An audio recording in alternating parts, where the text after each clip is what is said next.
So you're wearing your bag and you get to the checkout and you're like, oh, let me just get my bag, let me just get my bag. And then, has it done it? Yes. I'm finding now that bags that have a huge logo on them aren't my thing. That's my problem. I used to buy bags that were way too small, and now I have a surplus of tiny bags that serve me no purpose whatsoever. The two were not rubbing against each other. That sounds dodgy. I think most of us at some point in our lives have had buyer's remorse. You know, when you buy something and you're really excited about it and you're kind of like, yay, I can't wait to use it, and you can imagine yourself looking fabulous wearing this one item.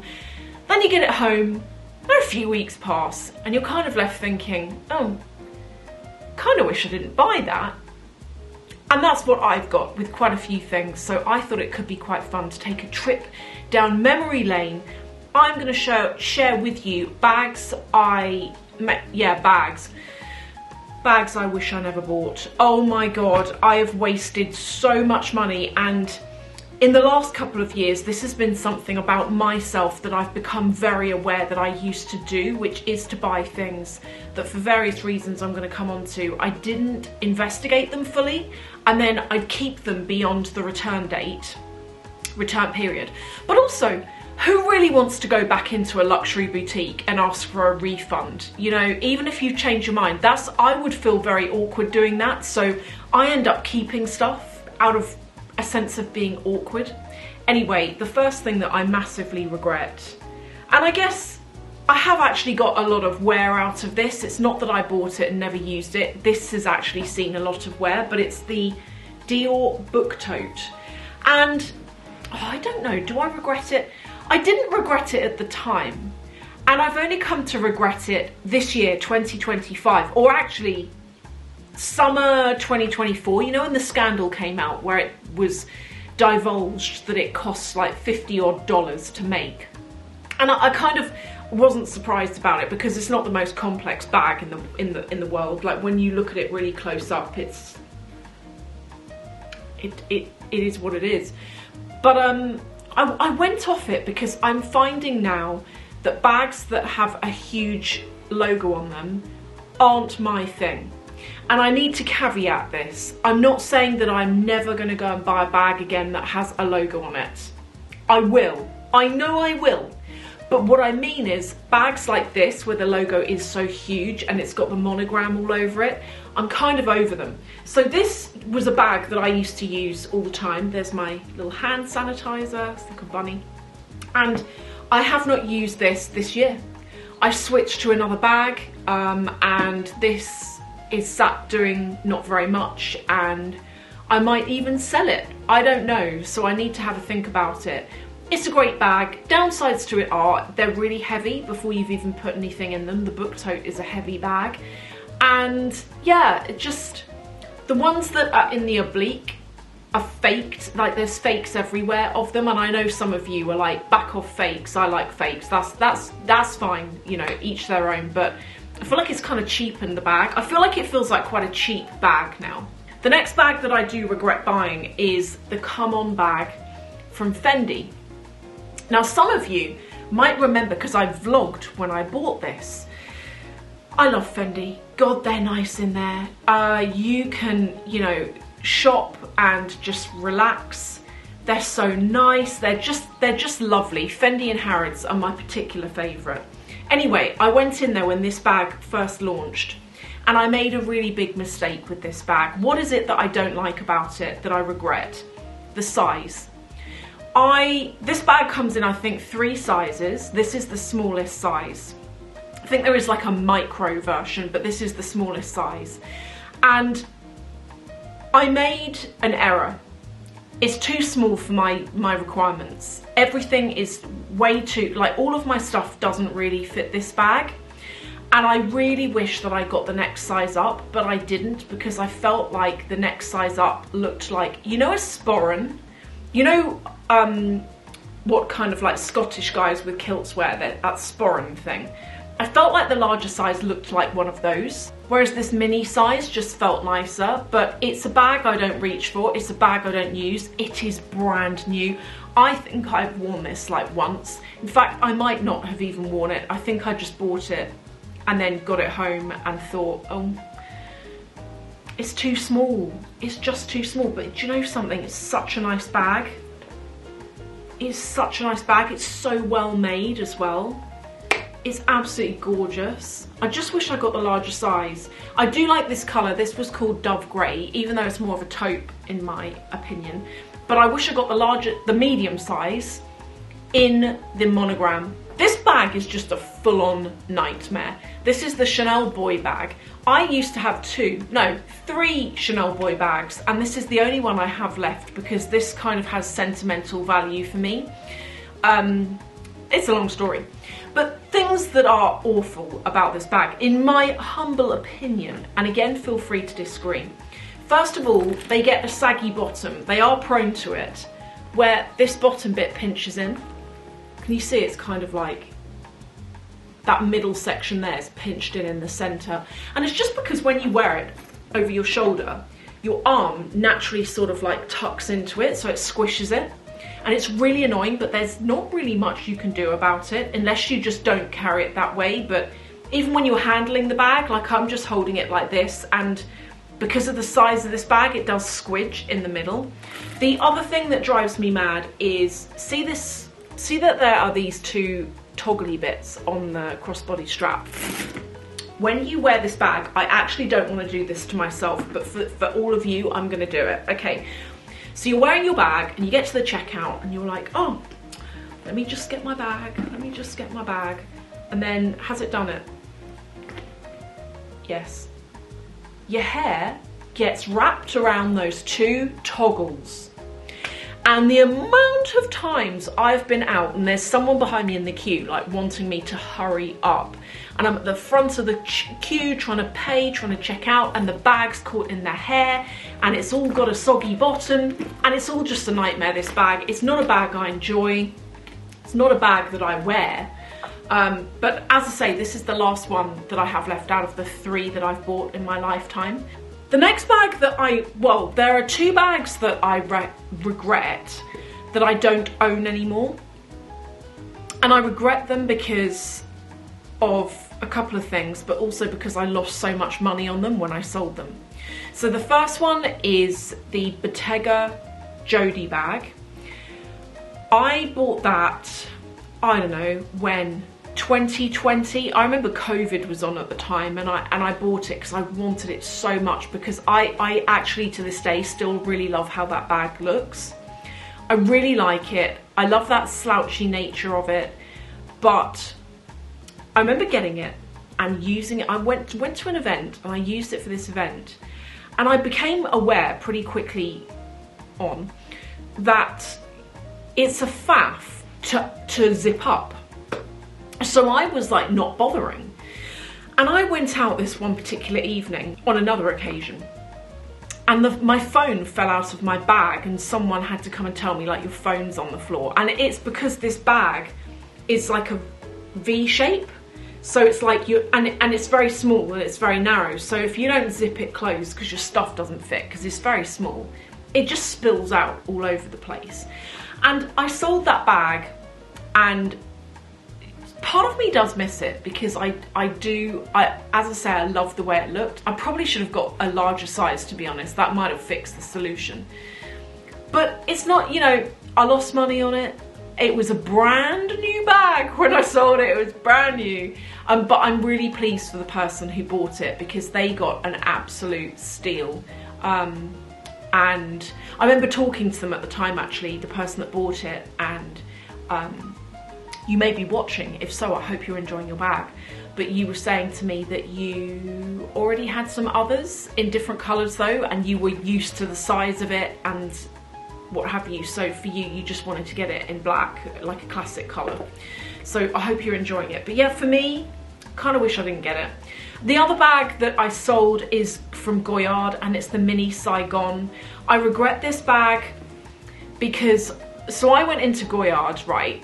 And I was looking for the Saigon, the one that's got the wooden bits on it. And I go in there and it's quite exclusive in there. There's not a lot on display, and they've got these like pictures everywhere saying you're not allowed to take any pictures or video anything. It's all very like hush hush. But I go in there and I spoke to this really nice lady and I was like, told her what I was looking for.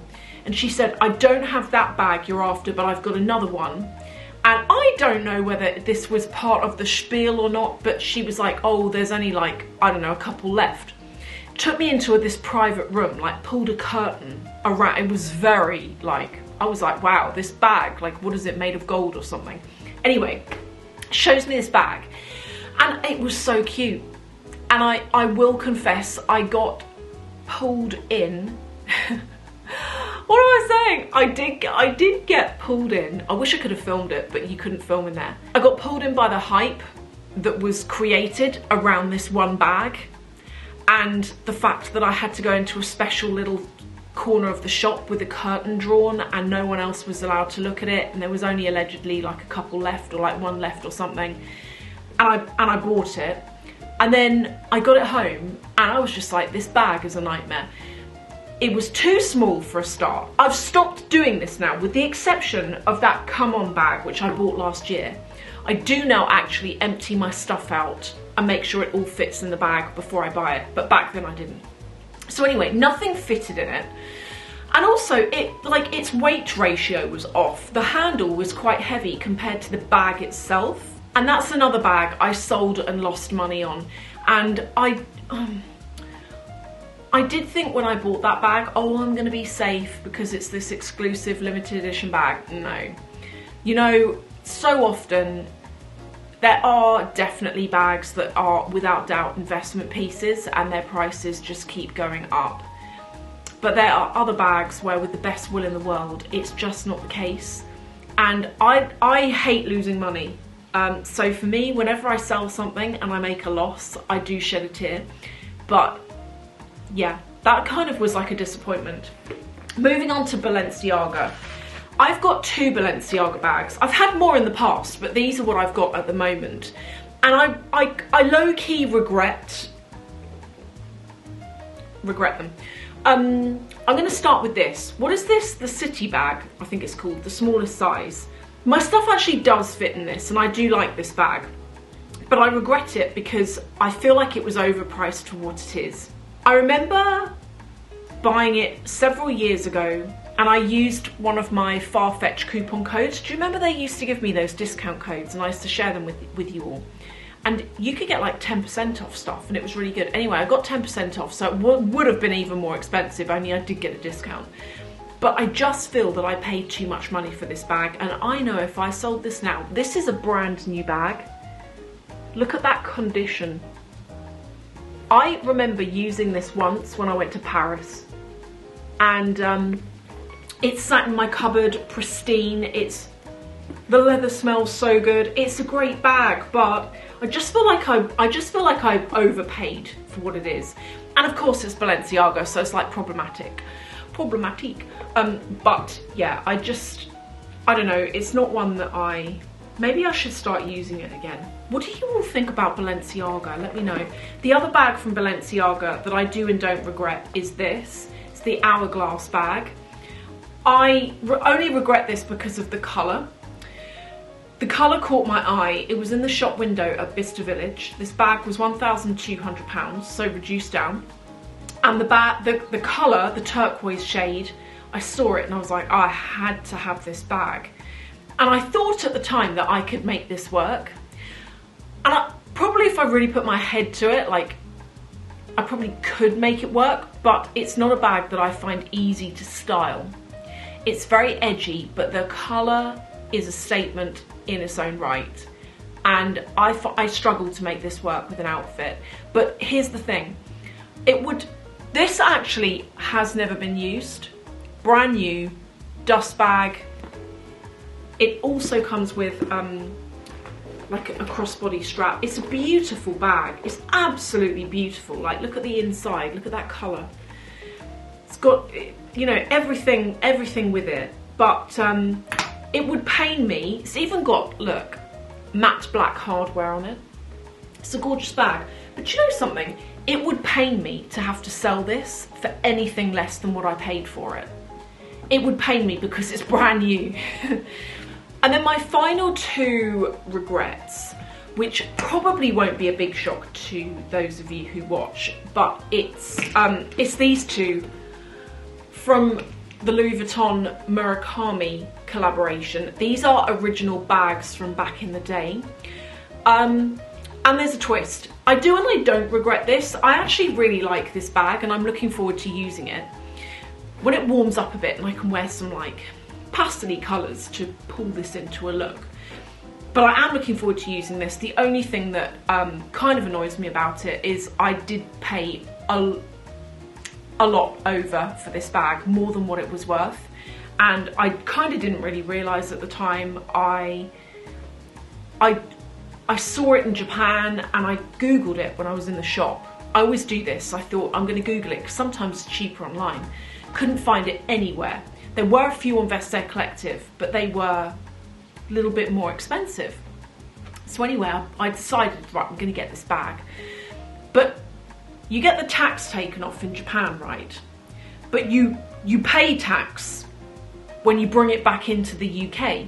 So this bag cost me like nearly £1,800. And then I found it on Luxury Promise when I got back and it was like £995. And I know some of you have said to me the condition of this one looks better than the condition of that one, but the fact is it was £995 and I spent nearly £2,000 on this bag. So yes, it's pretty, but I've got regrets. And then this one, this I bought and I never used it. And I never used it because I was so afraid of getting dye transfer on it. Well, guess what? I got dye transfer on it and I hadn't even been using it. It was sat in the cupboard, sat next to a dark coloured handbag. The two were not rubbing against each other. That sounds dodgy. They were stationary and yet dye transferred onto this bag. I've shown you that a million times. I'm not going to bore you with that again, but I regret this bag. It's really heavy. I feel like the studs make it look quite dated. One of you actually said that to me when I showed this in the last video. You were like, I think it's the studs that make it look really Y2K in like a non-wearable kind of way. But yeah, I regret it. That was a £2,000 handbag back in like 2010. That was so much money back then for a bag. And I think about what I'd spend 2K on now. That's a nice trip away somewhere, you know. That's another bag that I won't get my money back on. I would love to know, do you have regrets? Are there things that you have bought and you look back on and you think, oh, I wish I didn't do it? You know, as I say, I do have a lot of you from time to time. I do have a few of you actually saying to me, why'd you buy this stuff if you regret it?